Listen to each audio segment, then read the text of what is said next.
we're looking at these deeper names, right? We do deep shots of the week, starts of the week, talk about these deep stashes. But right now, I want to talk about a guy who's unequivocally the best running back in 2020 fantasy football right now. It's Alvin Kamara.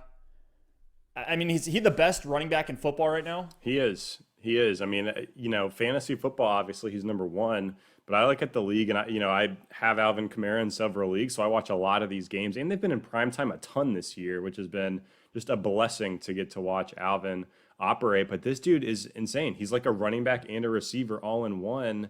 And he has better balance than any other running back I feel like I've ever seen play football. And from a fantasy football perspective, like, he has a 20-point baseline in PPR, even if he scores no touchdowns. Like, there's been several games where it's like, oh, Kamara hasn't really done much this game, and you check, and he's got 25 points. You're like, where the heck did all those points come from? It is from the receptions. He's second in the NFL in receptions, regardless of position, second in the NFL. And, I mean, the Saints just facilitate touches to Alvin Kamara. It's interesting, too, because you watch these Saints games, and he's not in on every play. He's not a workhorse back. He's in a lot, but he comes out a lot. Latavius Murray cycles in. Even when Taysom Hill is taking snaps, Kamara's often out of the game. But when he's on the field, they just make it a point to get their best player the football often. So, he does it on the ground. He does it through the air, and he's a threat in the red zone. Already 6 touchdowns this season total. And he's always a threat when he's in there. You don't know if they're going to hand it to him, pass it to him. And the Saints offense just gets more and more creative, for better or for worse, by the week with some of these Taysom Hill gadget plays and things like that. But I think Alvin Kamara is the number one guy right now in the game, and I'm glad he got that bag this offseason.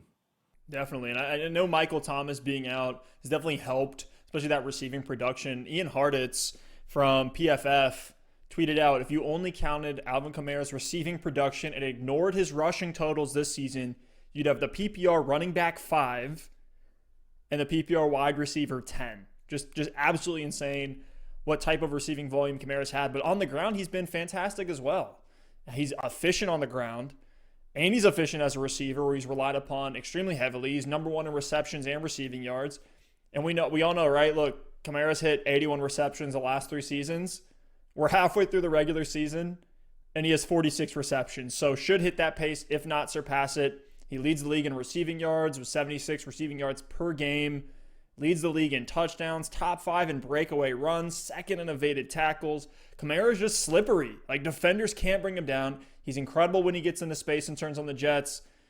And you saw that run in overtime against Chicago last week. Insane. Yes. How he just turned on the Jets on just a sweep. On a little toss play. It was great to see. So Kamara, you got to keep firing him up every single week. Don't not sell. Him.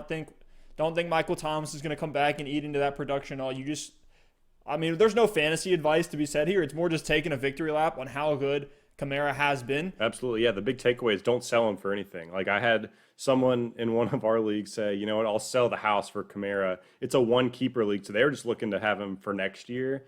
And they were going to be able to offer me like Joe Mixon, Jonathan Taylor, and more potentially down the line. And I said, honestly, I'm not interested, because if Kamara is getting more points than Joe Mixon and Jonathan Taylor are combined, then I can plug in some scrub at my RB2. Lately, it's been Ronald Jones, and I'm still going to come out on top. So there's no way, unless Christian McCaffrey and much more is involved, there's no way I'm trading Alvin Kamara for anything.